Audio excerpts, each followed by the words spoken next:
मला त्याची कदाचित TI करावी लागणार आहे, आयडेंटिफिकेशन परेड करावी लागणार आहे. तर मी त्याला प्रेसला या स्टेजला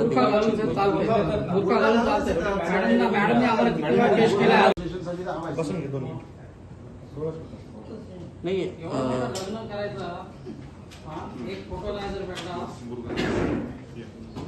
जजनं अलाउड कधी अडवत नाही कुठंच जज अडवत जज सांग नाही. ठीक आहे, त्याच्यामध्ये एक दोन बाबी क्लिअर करतो. तुम्ही फक्त सर काय नेमकं लोणेरेचं हत्याकांड प्रकरण आहे, कसा तपास आहे, आरोपीच्या बाबत काय आता स्थिती आहे सर?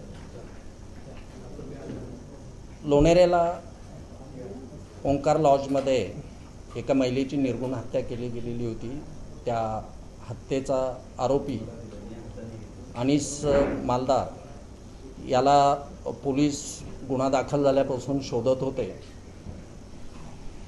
महाराष्ट्राच्या विविध जिल्ह्यांमध्ये पोलिसांची पथकं त्यासाठी कार्यरत होती. पोलिसांना मिळालेल्या गोपनीय माहितीच्या आधारे काल त्याला ताब्यात घेण्यात आलेलं आहे, अटक करण्यात आलं. आज माननीय न्यायालयासमोर त्याला हजर करण्यात आलेलं आहे.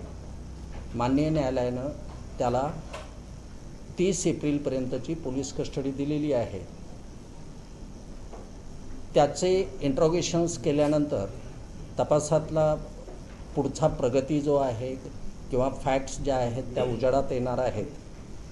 सध्या आरोपी कालच अरेस्ट झालेला असल्यामुळे तपास अत्यंत प्राथमिक स्थितीमध्ये आहे. थँक्यू.